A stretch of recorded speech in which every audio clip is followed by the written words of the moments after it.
기도하십시다. 하나님은 당신을 사랑하십니다. 아멘.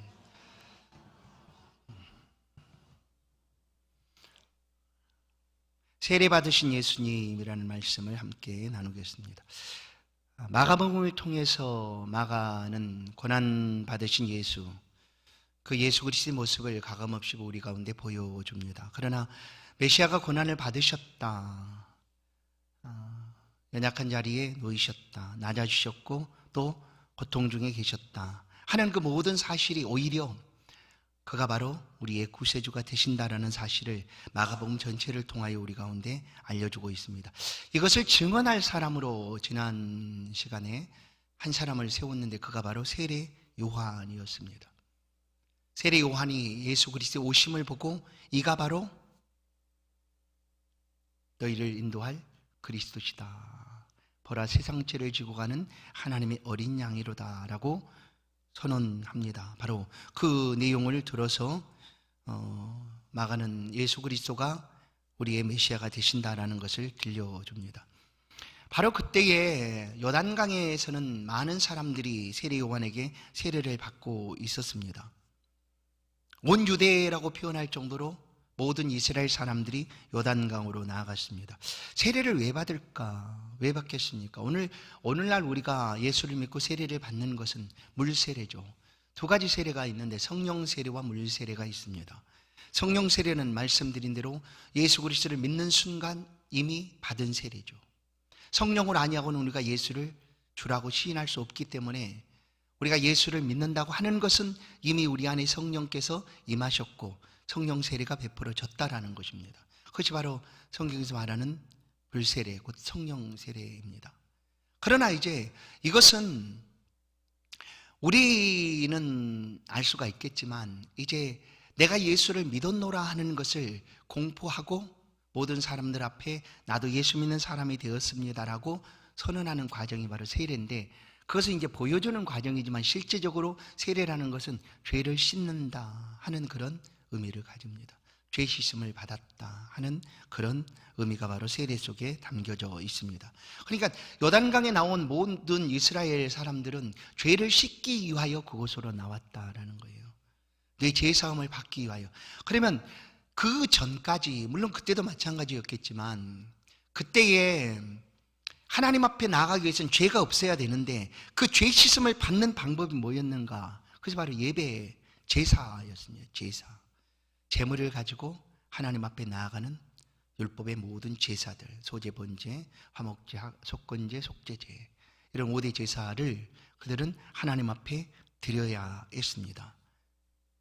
그리고 이제 왜 세례 요한의 외침이 그들 가운데 이렇게 반향을 일으켰을까? 온 유대 가운데 요단강에 가면 세례 요한이 있다 하는 것을 그들이 알고 그곳에 몰려들게 되었을까? 우리가 이제 수요일은 그 구약 성경을 보고 있는데 말라기서가 마지막 성경이죠. 시대적으로도 구약 예언이 말라기에서 멈춥니다. 그로부터 약 400년 후가 이제 세례 요한의 출생이죠. 세례 요한이 외치는 그때였습니다. 그래서 그 기간 동안 얼마나 많은 시간 동안 사람들이 그 외치는 소리를 듣기를 원했을까? 외치는 소리를. 물론 그 중간기 동안, 그 400년 기간 동안 여러 일들이 역사적으로도 많이 일어났고 이스라엘 안에서도 여러 왕조들이 등장을 하게 됩니다. 그러나 실제적으로 그들 가운데 이가 바로 메시아다라고 할 수 있는 사람이 등장하지 않은 거예요. 하나님의 메시지도 그들 가운데 선포되지 못하고 있던 때였습니다. 그런데 요단강에서 일단 용모도, 모양도, 세례 요한의 모양이 어떻습니까? 낙타 토롯을 입고, 그렇죠? 허리띠를 메고 이렇게 이제 범상치 않은 모습으로 요단강에서 세례를 베풀고 있었기 때문에 사람들이 그 앞으로 몰려가게 되었습니다. 그리고 그렇게 나아가고 있는 유대 사람들은 구약의 말씀들을 알았어요. 외치는 자의 소리라 하고 이사야 말씀들을 기억하고 그가 바로 이 선지자가 아닌가 하고 모여들게 된 것이죠. 그 세례를 받기 위해서, 죄 씻음을 받기 위하여 온 유대 사람들이 모여들었습니다. 그런데 이 예루살렘으로 가는 길에, 갈릴리 나사렛에서 예루살렘으로 가는 길에 요단강을 만나게 됩니다. 예수님께서는 갈릴리 나사렛 에서 살고 있었던 분이셨는데 이제 요단강으로 예루살렘으로 가기 위하여 요단강을 지나가게 되는데 왜 굳이 예수님께서 요단강 세례를 받으시러 그 앞으로 나아가셨는가 하는 거죠. 왜 예수님이 요단강에서 세례를 받기 위하여 그 앞으로 나아가고 계시는가? 왜 그런가 하면 성경을 통해서 예수님이 우리와 동일한 분이시다. 모든 것에서 다 똑같습니다. 먹고 마시고 숨 쉬고 또 피곤하면 주무셔야 되고 슬프면 우셔야 되고 아프면 고통을 느끼셔야 되고 뭐 완전히 사람이죠. 완전한 인간이셨어요. 그런데 딱 한 가지가 성경은 우리가 다르다. 그것을 말하는 게 히브리서 4장 15절. 우리에게 있는 대제사장은 우리의 연약함을 동정하지 못하실 리가 아니요. 왜냐하면 동정 못하실 리가 아니요. 우리랑 똑같으니까. 모든 것을 다 체험하시고 모든 것을 아시고 느끼시고 하신 그분이니까 우리를 모르실 리가 없다라는 거죠. 모든 일에 우리가 똑같이 시험을 받으시니로되 죄는 없으시니라. 죄는 없다라는 거예요. 이게 다른 거예요. 예수님과 우리가 다른 것은 죄는 없으신다. 우리는 본래 죄가 있습니다. 죄가 가득 찬 사람이죠. 그러나 예수님은 완전한 인간이셨지만 죄는 없으셨다. 그런데 요단강 세례 받는 사람들은 죄 씻음을 받기 위해 세례를 받는데 죄가 없으신 예수님께서 왜 요단강에서 세례를 받으시는가 하는 거죠. 왜 예수님께서 요단강에서 세례를 받으셨을까? 마태복음, 이제 오늘 마가복음에서는 이 사실에 대해서 세밀하게 기록이 안 되어 있지만 공간복음인 마태복음 3장을 보면 3장 13절부터 15절까지를 보면 세례를 받으러 하니 요한이 말렸습니다. 말려 이르되 내가 당신에게 세례를 받아야 할 터인데 당신이 내게 오시나이까? 예수께서 대답하여 이르시되 이제 허락하라.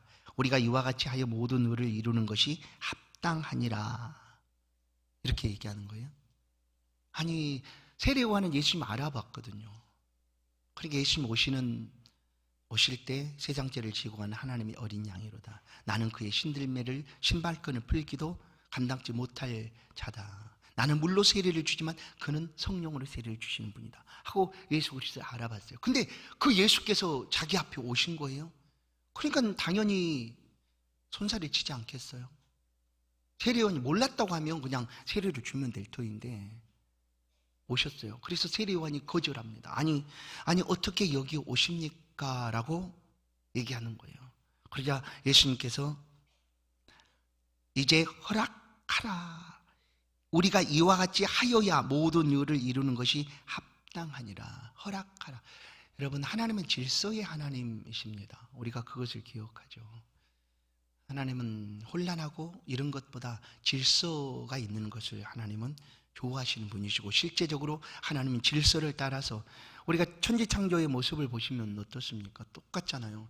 그냥 혼란스럽게 창조한 것이 아니에요. 정확하게 하나님이 순서를 따라서 하나님 창조하시죠.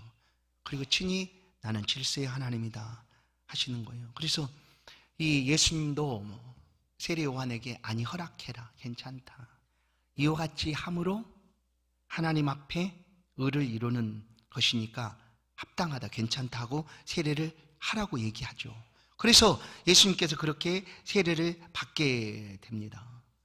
세례를 받으실 필요가 없으신 예수님이 세례를 받으셨어요. 첫 번째는 낮아지심입니다.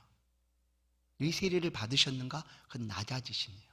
완전히, 만약에 예수님이 이 땅에 낮아지심으로 오셨는데 나는 죄가 없어, 그리고 세례를 받지 않으셨다 하면 온전한 낮아지심이 아니죠. 왜냐하면 사람으로 골로새서 2장, 빌립보서 2장 이렇게 보면 하나님의 아들이라 동등됨을 취할 것으로 여기지 아니하시고 자기를 비워 종의 형체를 입고 사람의 모양으로 나타나심에 곧 십자가에 죽으심이라. 그게 낮아지심이거든요.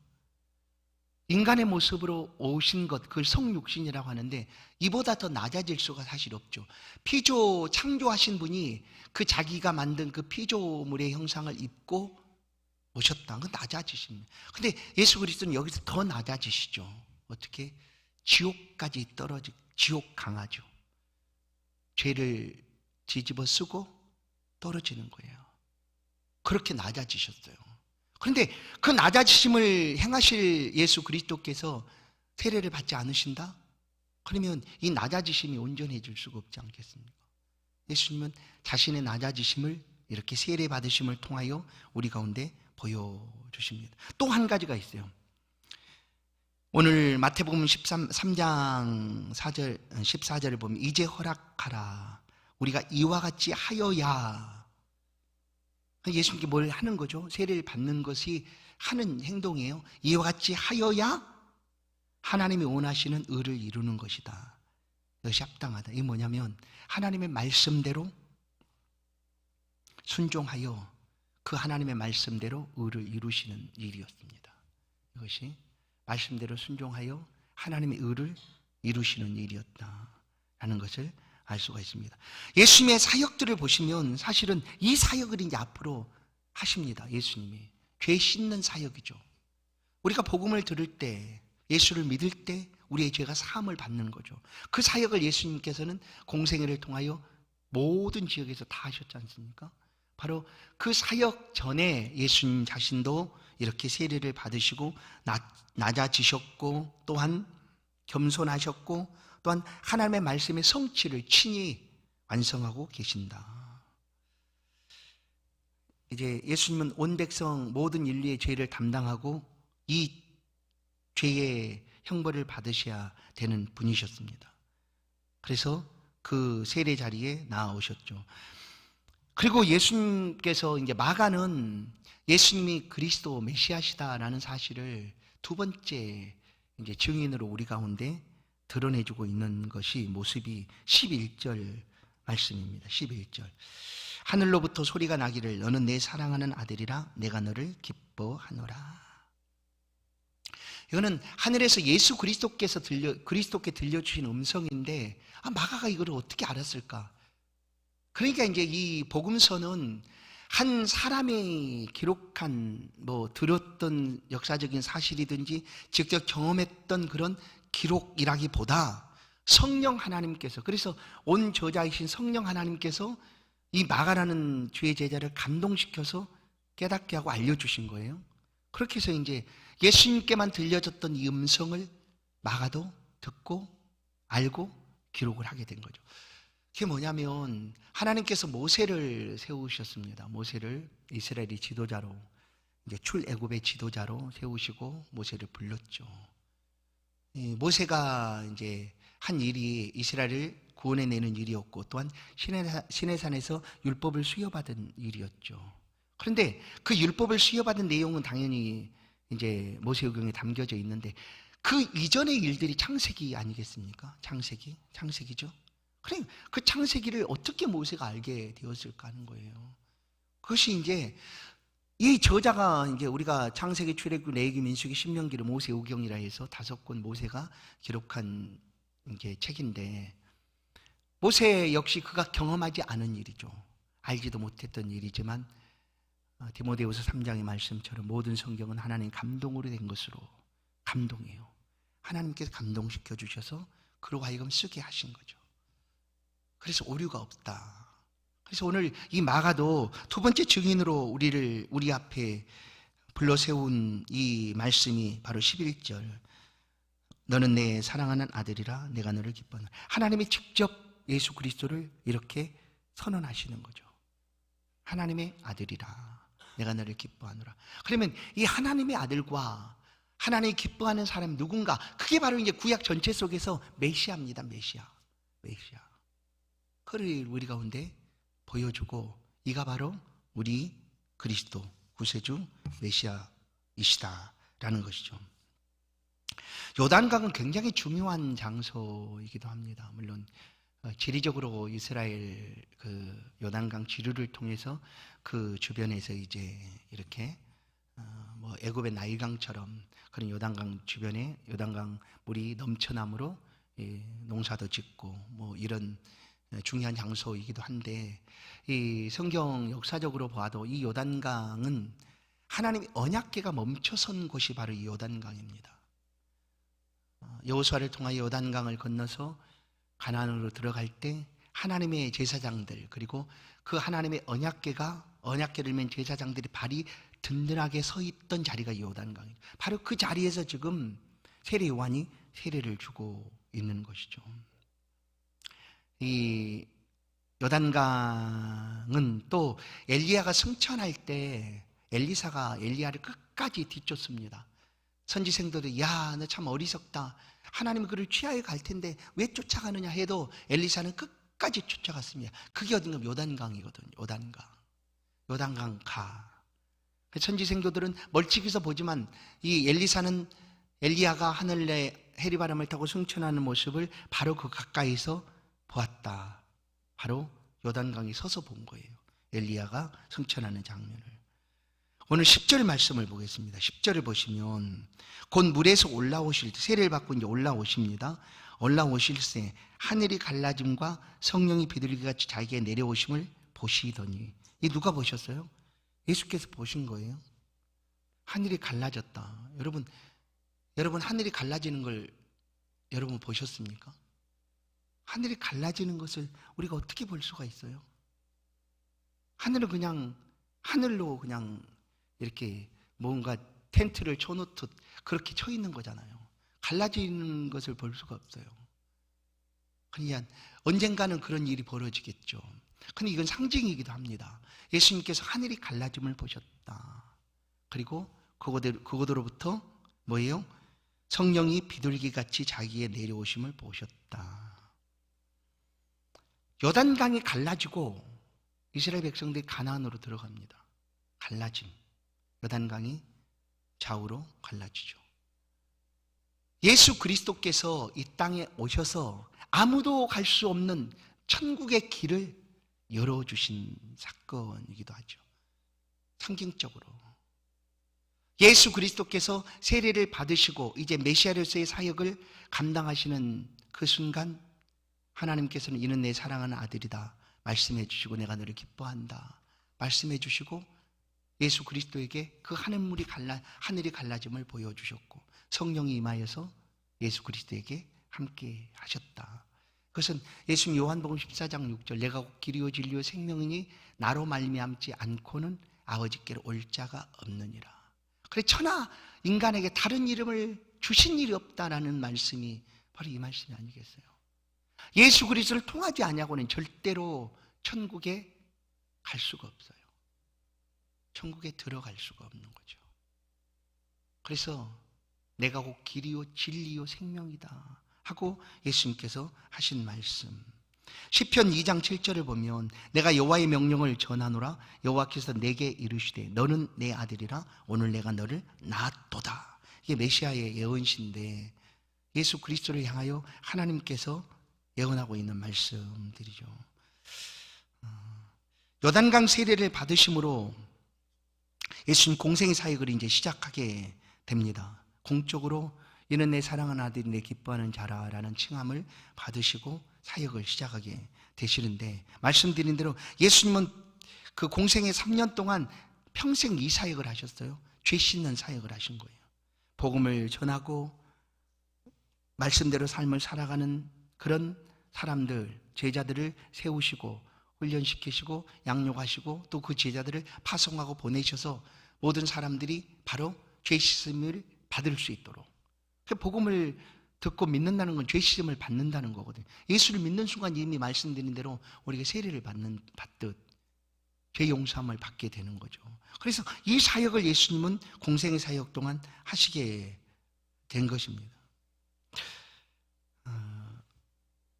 우리가 복음을 들으면 깨끗하게 되는 것이 분명합니다. 어느 날 예수님이 최후의 만찬 자리에서 이제 마지막 만찬, 6월절 만찬을 마치시고 제자들 한 사람 한 사람을 불러서 허리에 수건을 두르시고 뭐 하셨어요? 세족식을 하셨어요. 발을 씻어주셨어요. 그때 제자들이 서로 왜냐하면 그것은 해야 될 예수님이 스승인 예수께서 하실 일이 아니거든요.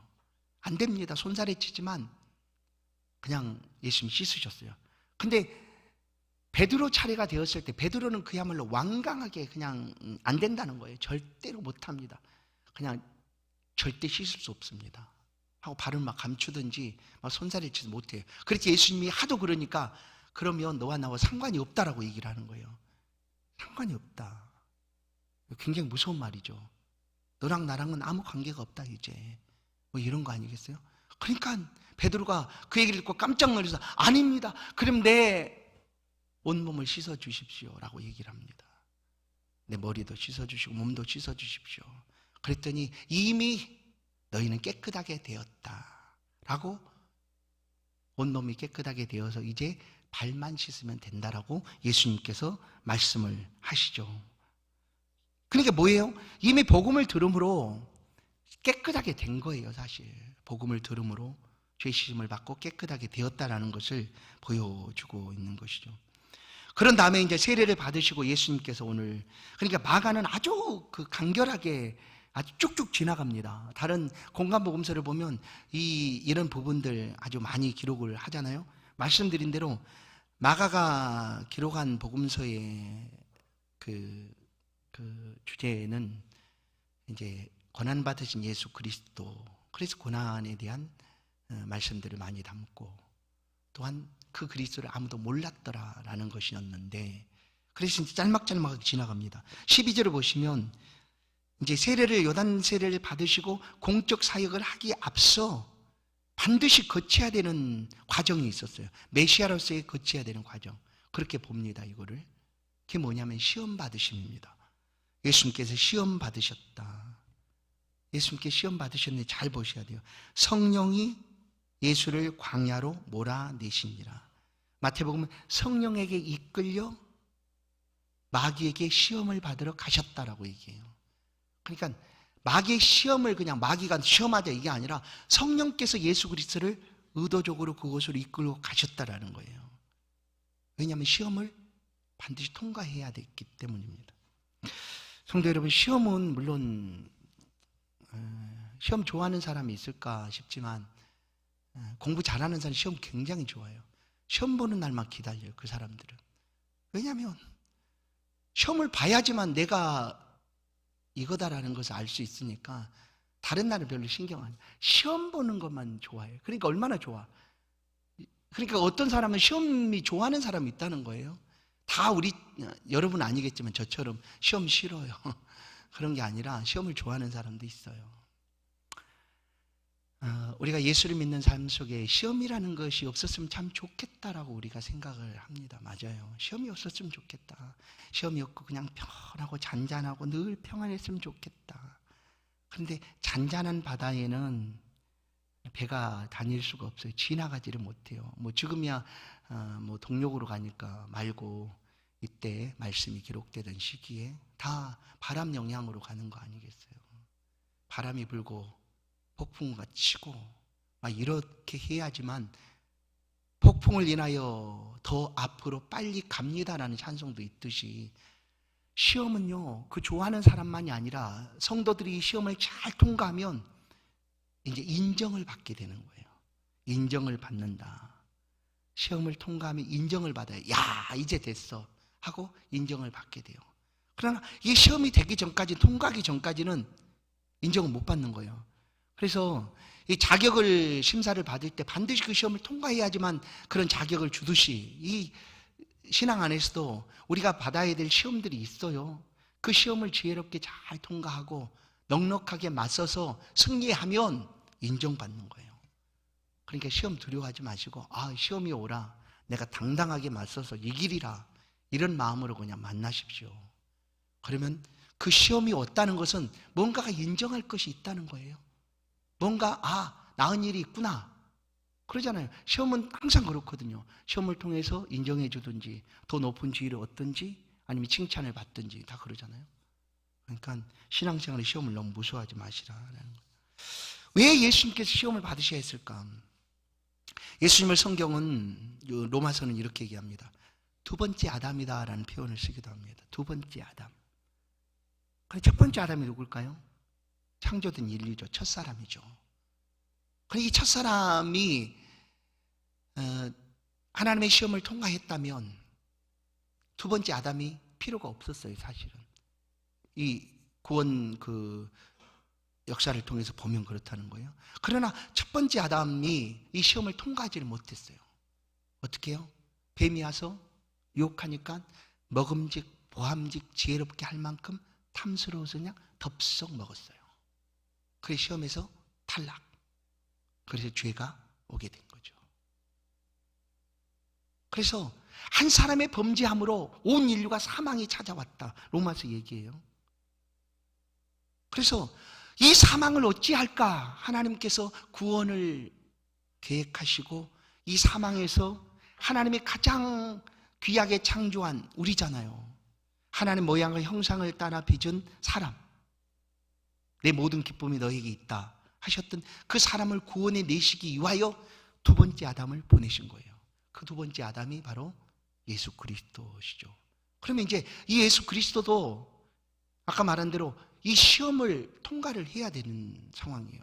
첫 번째 아담이 시험을 통과하지 못해서 사망이 왔는데 두 번째 아담도 이 시험을 넉넉히 통과를 해야 된다라는 거예요.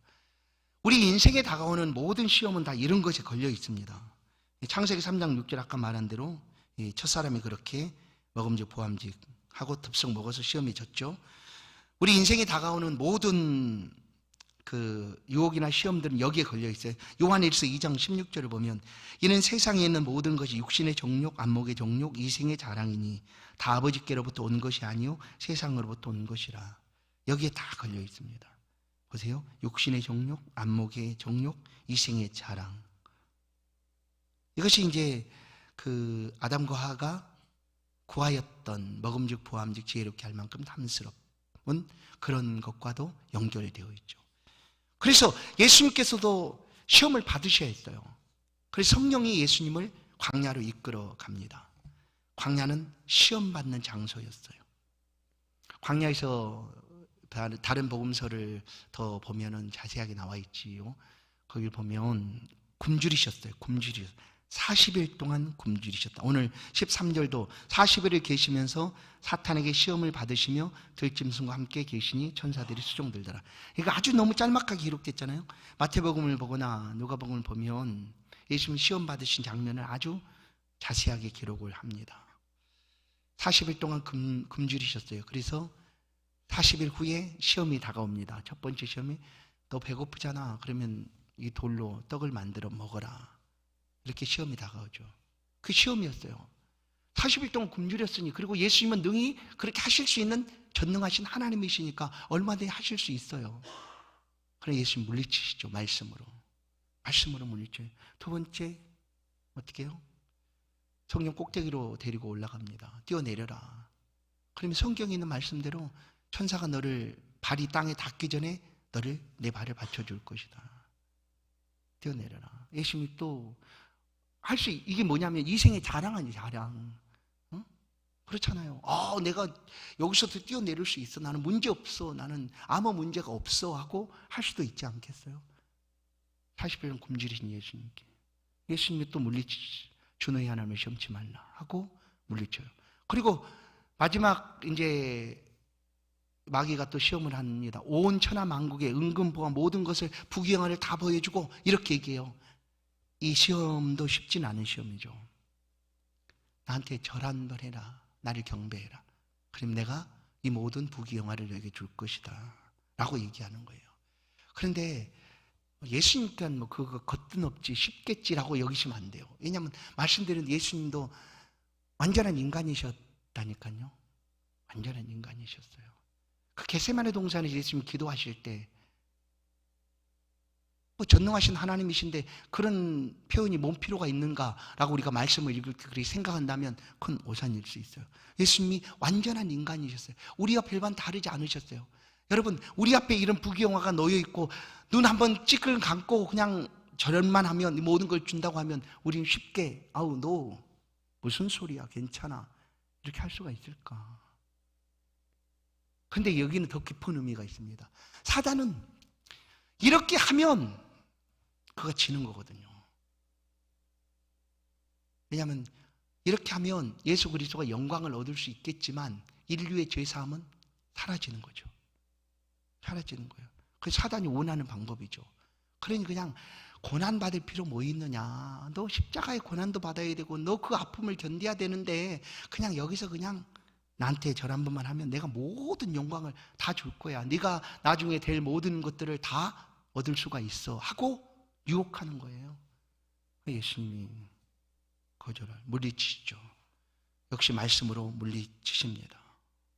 그렇게 시험을 통과하십니다.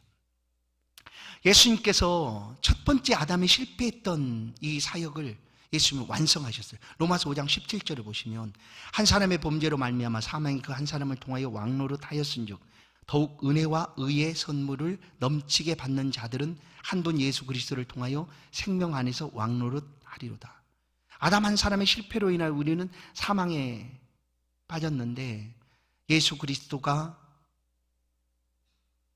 이 통과하심으로 승리하심으로 우리는 그 안에 있는 생명 안에서 왕노릇하게 될 것이다. 로마서 5장 21절 이는 죄가 사망 안에서 왕노릇한 것 같이 은혜도 또한 의로 말미암아 왕노릇하여 우리 주 예수 그리스도로 말미암아 영생에 이르게 하려 하느니라. 아담이 범죄함으로 실패함으로 인류가 죄 가운데 갇혀 있었거든요. 이제 예수 그리스도께서 오셔서 똑같아요. 오셔서 우리를 대신하여 십자가를 지시고 승리하심으로 우리 가운데 영생과 평안과 기쁨과 은혜와 축복을 주신 거예요. 그게 전혀 다른 거죠. 예수 그리스도 안에서 누리는 엄청난 것들, 전혀 다른 삶을 우리가 지금 살아가게 되는 겁니다. 예수 그리스도로 말미암아 바로 이것을 완성하기 위하여 예수님은 이 시험을 반드시 통과해야 하셨어요. 그런데 이기셨죠. 사단을 물리치시고 그 시험을 통과하셨습니다. 성도 여러분, 이제 이 땅에 시험 없는 곳이 혹시 있을까 한번 생각해요. 시험이 없다고 하는 곳이 있을까? 어디나 시험은 사실 있습니다. 아무것도 없다고 말하는 광야에도 있지 않습니까? 광야에도 시험이 있죠. 그러니 우리 삶에도 시험은 있습니다. 어디나 시험이 있습니다. 그 시험을 잘 통과하면 영광을 얻습니다. 신앙 안에서 다가오는 시험을 잘 통과하면 인정을 받고 영광을 얻는다. 예수 그리스도가 우리의 구원자로서의 시험을 완성을 잘 하셨습니다. 이제 오늘 우리는 이곳에는 시험이 없을까? 있어요. 오늘 그러나 시험보다 은혜가 더 풍성하겠죠. 이곳에서 은혜를 풍성히 받고 우리가 살아가는 삶의 자리, 곧 내일은 어떨까요? 광야 같은 세상이라고 찬송 속에도 있는데 그런 세상을 우리가 살아갑니다. 그곳에 시험이 있어요. 그러나 그 시험의 자리에 나 홀로 두시지 않는다라는 사실을 우리 기억해 보세요. 시험 받으러 가기 위해 성령께서 예수님을 이끌고 가셨어요. 그리고 보세요. 13절, 이 간단하게 쓰진 말씀이지만 시험을 받으실 때 들짐과 함께 계시니 천사들이 수종을 들더라. 여러분, 하나님의 백성들을 돕는 하나님의 천사들이 우리를 지켜주시고 있어요. 하나님의 백성으로 시험 받는 자리에서 승리할 수 있도록 그렇게 지켜주시고 계신다. 그러니 담대하십시오. 당당하십시오. 그리고 시험을 통과하셔서 인정받고 또 영광을 함께 얻는 우리의 삶이 될 수 있기를 간절히 소원합니다. 기도하십시다. 하나님 감사합니다. 성령 하나님, 한 주간도 주의 은혜 가운데 살아가기를 소망합니다. 성령 하나님 역사를 의지하고 이 한 주간도 주와 함께 살기를 간절히 사모합니다. 우리가 나가는 길에 온갖 시험들이 다가오겠지만 이생의 자랑, 안목의 정욕, 육신의 정욕, 모든 것들이 우리를 시험으로 다가오겠지만 또한 이길 수 있는 넉넉한 힘은 그리스도 예수와 함께 행하고 있는 우리의 삶이기에 우리는 넉넉하게 이길 줄로 믿고 나아갑니다. 하나님 도와주옵소서. 우리가 나가는 길에 모든 위험들을 물리쳐 주시고 넉넉한 승리를 얻어서 인정받고 영광을 얻는 그런 한 주간의 삶이 될 수 있도록 주의 백성들을 지키시고 보호하여 주옵소서. 예수 그리스도의 이름으로 기도하옵나이다. 아멘. 찬송 89장입니다.